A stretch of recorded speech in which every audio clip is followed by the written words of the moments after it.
acá el ministerio, en el fondo, en 3 oportunidades le han dicho que algo que está pasando en Chile, en la red pública y en la red privada, que son los tratamientos hormonales menores de edad, no tiene un respaldo científico. No tiene una evidencia sólida respecto a los supuestos beneficios que le traen a los menores de edad. Y sin embargo, no ordena hacer nada.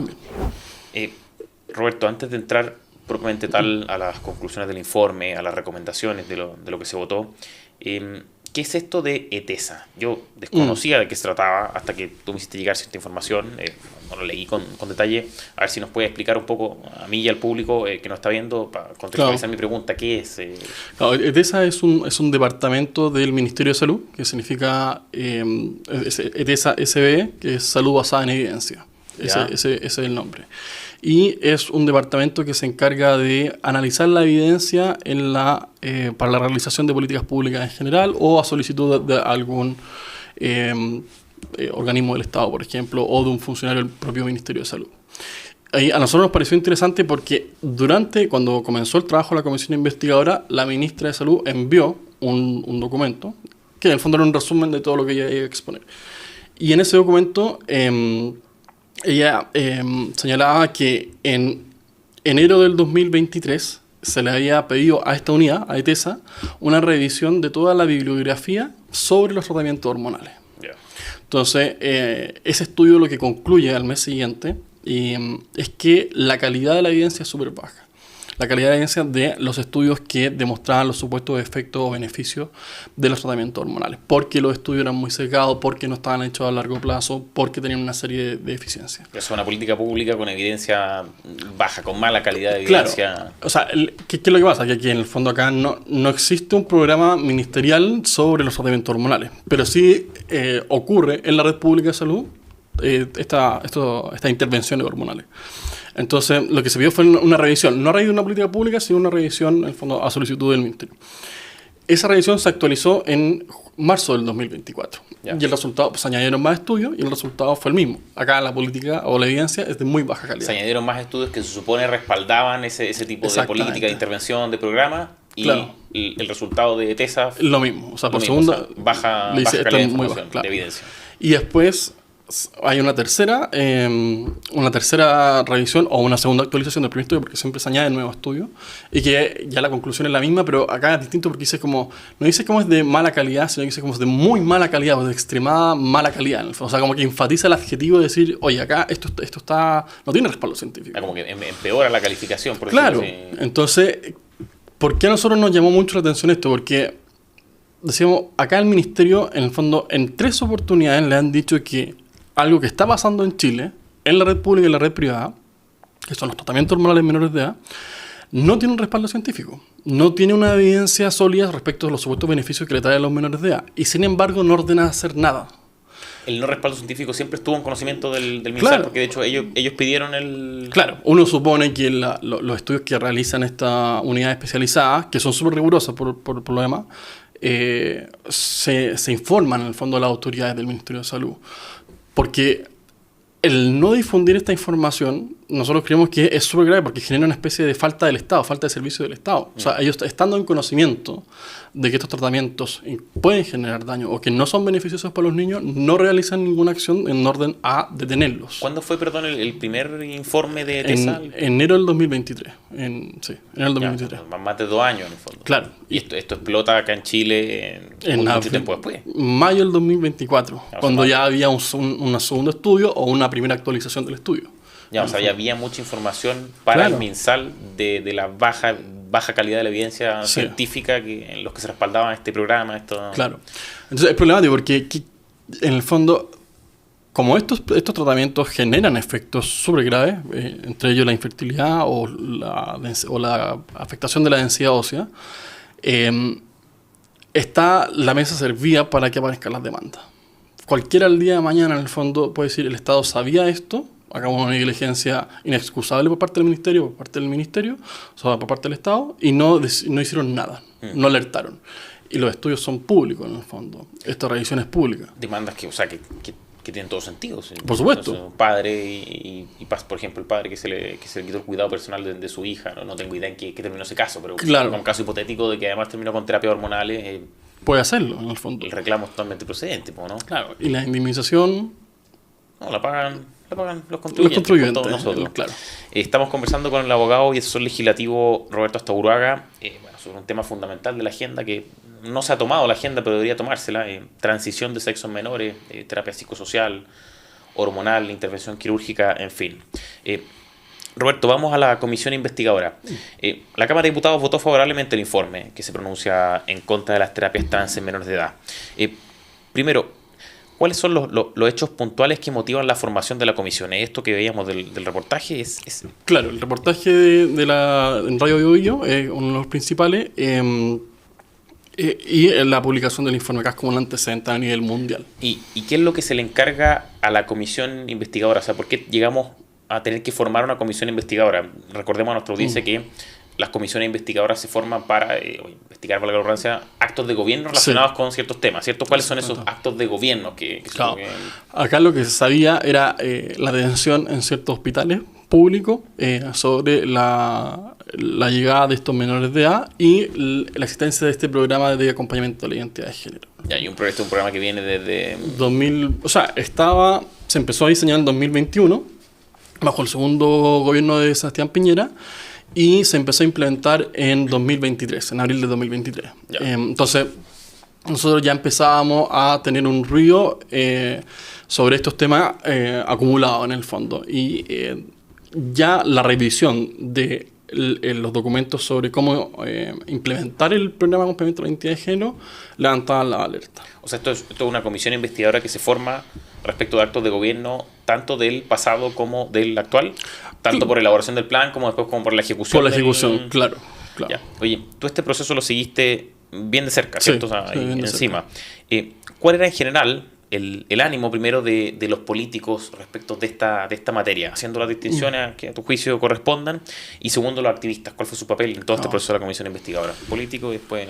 Yo creo que a nivel político generó indignación, sorpresa, generalmente por parte de la oposición, sobre todo cuando se empezaba a conocer el detalle de los padres. Esto de como que los padres pudiesen perder a sus hijos por este tipo de programa era muy chocante. Pero también dentro del oficialismo habían casos de diputados y senadores que se indignaban. O sea, por ejemplo, la senadora Loreto Carvajal del PP estaba absolutamente indignada con esto cuando el tema se tocó en la Comisión de Familia el año pasado.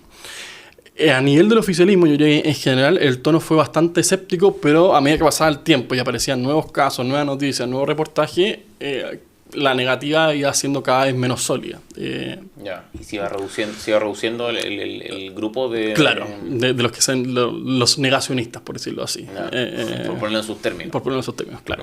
Entonces yo diría que fue ese rol. Y por el lado de las fundaciones o agrupaciones civiles, fue un poco el mismo, bastante más agresivo y ocupando un discurso que yo creo que victimista, que esto era un ataque transfóbico, retroceso de los derechos, todo el cuento, y jamás dispuesto a admitir que acá sí existía una vulneración muy grave a lo que se trataba de los niños, a su integridad física y psíquica. O sea, ellos jamás han reconocido esto y siempre están en este tono constante de que acá no están generando un discurso transfóbico. ¿Quiénes son estos? ¿Son iguales? ¿Quiénes claro, son ese tipo de fundación. El móvil?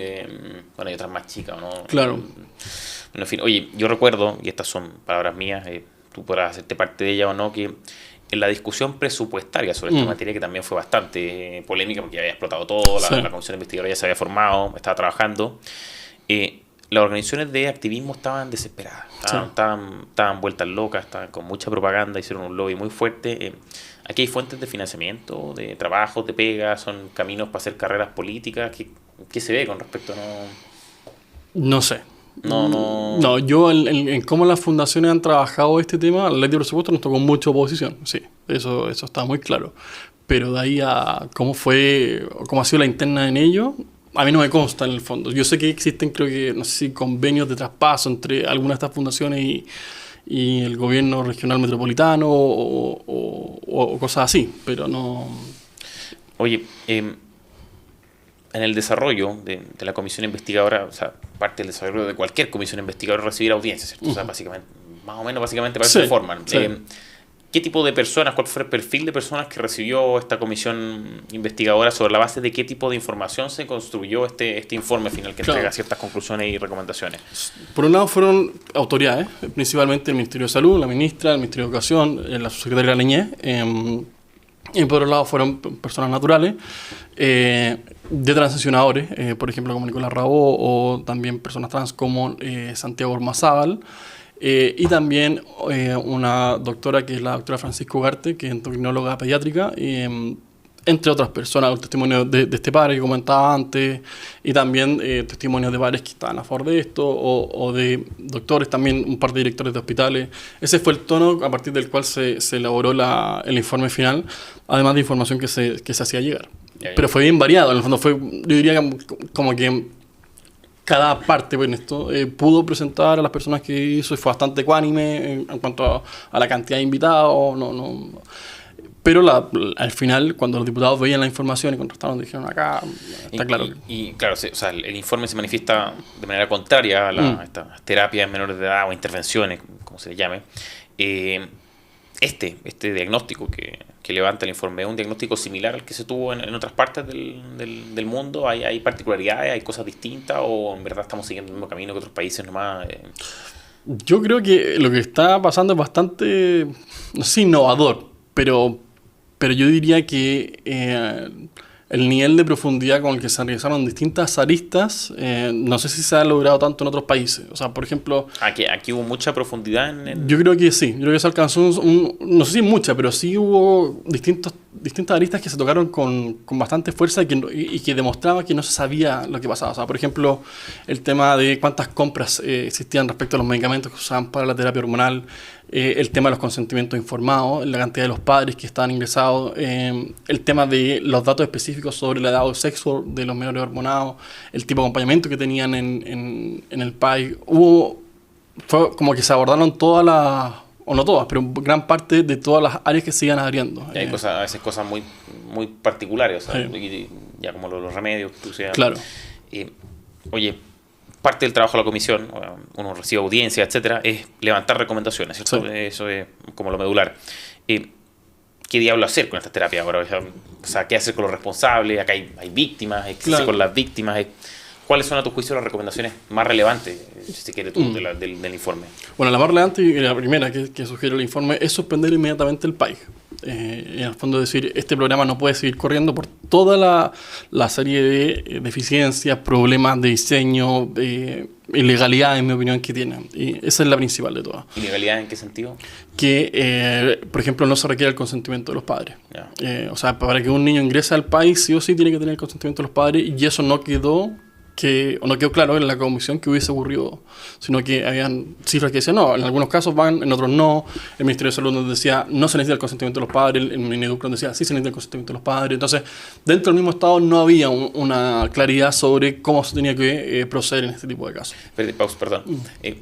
Te pregunté por recomendaciones, pero quiero antes saber las conclusiones. O sea, ¿qué se dice sobre las terapias? ¿Qué dijo el informe? Oye, esto está mal, esto está bien. Claro, el informe toca más o menos los tres ministerios, Ministerio de Salud, Ministerio de Educación y Ministerio de Desarrollo Social, y aborda los principales problemas que han teniendo. Y en el fondo dice acá, hay un problema con las terapias hormonales porque no tienen evidencia científica, porque el mismo Ministerio de Salud reconoció que estaban, y no ha hecho nada, porque existen problemas de falta de información súper grave. En el país pasó lo mismo, existen problemas de diseño por la cantidad de la población beneficiaria. Esto lo comentábamos la vez pasada, sobre el cálculo de cuántos niños. O sea, dicen que son 37.000 niños, pero es una cifra totalmente... claro, un cálculo totalmente distorsionador, claro, sobre la base de parámetros que no aplicables. Sí. O sea, es un juicio negativo, totalmente negativo, o sea, en varios aspectos. Sí. No, es bastante lapidario, como se dice, respecto a lo que está ocurriendo en Chile con cada una de estas terapias, o este tipo de intervenciones, o sea, la social, hormonal y quirúrgica. Sobre la base de ese diagnóstico, ahora sí se entregan recomendaciones. Tú me decías suspender inmediatamente el PAIC, esa es una. ¿Cuáles más son relevantes a tu juicio? La otra que es que solamente se permitan, o que no se puedan realizar las cirugías ni los tratamientos hormonales en menores de edad. Que en el fondo eso es lo que ha sido la tónica de los países que han puesto marcha atrás en esto. Es decir, levantaba alerta y decir, oye. Claro, hasta acá no llegamos, no más con esto. En Estados Unidos esto ha pasado muchísimo, al menos la mitad de los estados. en Argentina también, y en algunos países de Europa también. Entonces, en ese sentido, esa recomendación específica va muy en la línea de qué es lo que se tiene que hacer. Y las otras dos cosas que para mí son importantes es que se envían los antecedentes a la Contraloría y al Ministerio Público. ¿Contraloría con qué objeto? ¿Qué puede hacer la Contraloría? La Contraloría porque nosotros creemos que tiene que hacerse una fiscalización sobre el uso de los recursos públicos, porque los hospitales para realizar las terapias hormonales ocupan los medicamentos de su arsenal farmacológico. El tema es que estos medicamentos no tienen su uso autorizado para la disforia de género en menores de edad en Chile. Solamente lo tienen autorizado para algunas cosas. Entonces, si se prescribe, se hace fuera del uso autorizado, es decir, bajo la responsabilidad exclusiva del médico. Y estas son cantidades bien grandes porque se tienen que hormonar durante cierto tiempo. Claro, o sea, se autorizan recursos públicos para la compra de medicamentos, pero siempre y cuando se usen con ciertos fines. Claro. O sea, no es como usted puede comprar medicamentos claro. para lo que sea, sino que el fondo está sujeto... Claro, entonces últimamente en la contingencia ha estado todo este tema de la crisis de los hospitales por la falta de recursos. Pero uno diría, bueno, revisemos entonces qué están usando los recursos y ver en cuántos de ellos, algunos son súper conocidos, como el Hospital Van Buren, La Higuera, San Juan de Dios de la Serena, que tienen una gran cantidad de recursos que se ocupan en estas intervenciones hormonales. Entonces, ahí nosotros creemos que existe un problema y también por el tema del consentimiento informado. Es decir, acá se ha pedido el consentimiento informado a todo esto, esto está ajustado a la ley de los padres, hay toda una arista que se puede levantar por ahí. Y eso es por Contraloría, esas dos cosas, consentimiento y recursos públicos, medicamentos. Claro. Oye, hay recomendaciones también que van en la línea de eliminar el enfoque transafirmativo de las intervenciones. ¿A qué se refieren con eso y por qué se reemplazaría? ¿Habría un reemplazo a este enfoque? Claro, una idea es que sería presentar proyectos de ley para modificar la ley de identidad de género, porque la idea es que no se pretenda desde el Estado, como de ley, establecer que el enfoque que tengan que entregar sea un enfoque transafirmativo. Es decir, lo que comentábamos antes, la autopercepción del menor cuenta cómo se siente y lo pescan y lo toman como si fuese lo cierto, porque es curioso, pero en el fondo este es un caso en que el paciente se autodiagnostica. Acá no es en el fondo el doctor el que lo diagnostica, sino que dice, acá yo me siento trans, como tú no puedes cuestionarlo porque si no pasas a ser un transfóbico o porque estás patologizando lo que sea, entonces no te queda más remedio que seguir adelante. Entonces, acá hay que hacer una modificación para que eso cambie. Acá se tiene que entregar una orientación que sea distinta. Yo encuentro que el enfoque transafirmativo no debería estar en la ley. Y sería entregar una atención de salud mental que sea la psicoterapia clásica, en el fondo. Porque al final todos los niños que entran o que tienen esta situación de sentirse del sexo opuesto pasan en los años y después desisten en el fondo de esto. O sea, se les saca este cuestionamiento y en el fondo siguen con su vida y se termina. O sea, y eso el reportaje de la Sabine Drysdale lo cuenta. ¿Y por qué? O sea, no todo requiere un reemplazo. Tú me dices terapia tradicional, pero siguen existiendo este tipo de personas que tienen esos, no sé cómo llamarles, pero esos pesares, esas disconformidades con su sexo. ¿Se puede entregar una respuesta especializada o es terapia normal como la recibiría cualquier persona? ¿Hay terapias alternativas especiales a la terapia transafirmativa? Sí, que es la terapia holística, en el fondo, la terapia integral, es lo que se llama, que busca, un poco lo que comentábamos antes, revisar un poco la situación y mirar hacia atrás, más que solamente mirar hacia adelante. Entender o ayudar a la persona que entienda qué es lo que le está pasando. Más que decirle, ya, perfecto, tú eres así, entonces dale nomás, vístete como queráis, cámbiate el nombre por el que queráis, ponte hormona y seguimos avanzando. Oye, lo comentamos al comienzo, y no te lo pregunté en su minuto, pero ¿cómo te explicas tú el poco apoyo que tuvieron en el Congreso, en la Cámara de Diputados, en la votación, ambas opciones? Ya, porque fueron pocos votos, o sea, ganó la aprobación del informe, pero eran unos 50 y tantos votos, dijiste. 56, sí. 56 y el rechazo al informe fueron unos 30 y tantos. Claro. Pero, ¿por qué tan bajo el apoyo a las dos opciones en general? No sé, ¿les complica a los políticos Claro, lo que pasa es que la votación fue un jueves y la Cámara de Diputados sesiona lunes, martes y miércoles. El jueves o el miércoles de la noche los diputados vuelven a sus distritos, en el fondo. Entonces acá se convocó esta sesión especial.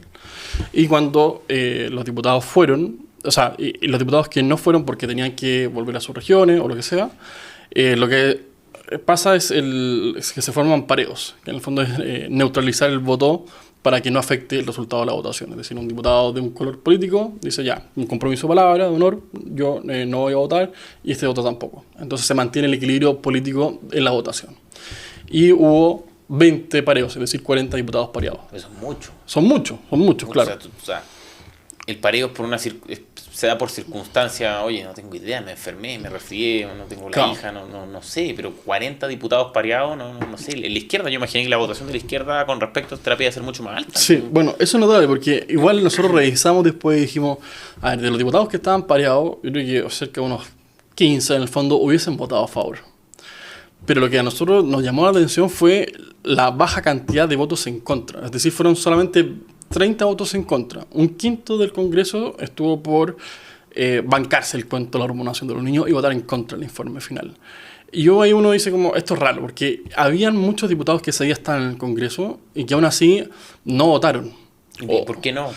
Nosotros creemos que, en el fondo, o no se atreven a votar a favor del informe por temor a la funa de estas fundaciones, ¿Ya? o no se atreven a votar en contra y que aparezca porque aparecen asociados a una cuestión que el sentido común, que la percepción ciudadana te dice que está mal. O sea, nadie está de acuerdo con hormonar y mutilar niños, en el fondo.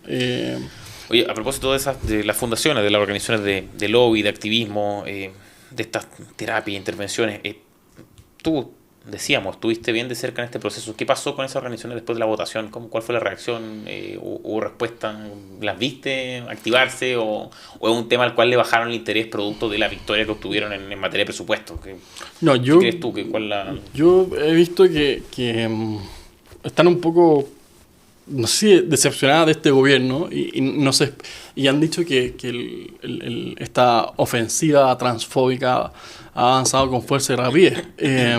Pero bueno, yo no he visto en el Congreso como que eso se haya traducido realmente en hechos o en cuestiones. Son muchos, un poco lo mismo de siempre. Anuncios de la bancada por los grupos LGT o el izamiento de la bandera en tal cual parte, pero yo diría, oye, si tengo solamente 30 diputados que me están apoyando, estoy como en mis peores niveles de desempeño. O sea, te quedaron bien votados. Claro, o sea, para hacer un tema que lo venden como si fuese un poco la pérdida de los derechos, el regreso del conservadurismo transfóbico, la vuelta a la Edad Media, y son 30 diputados que te están defendiendo en el Congreso, bueno, algo no está pasando ahí.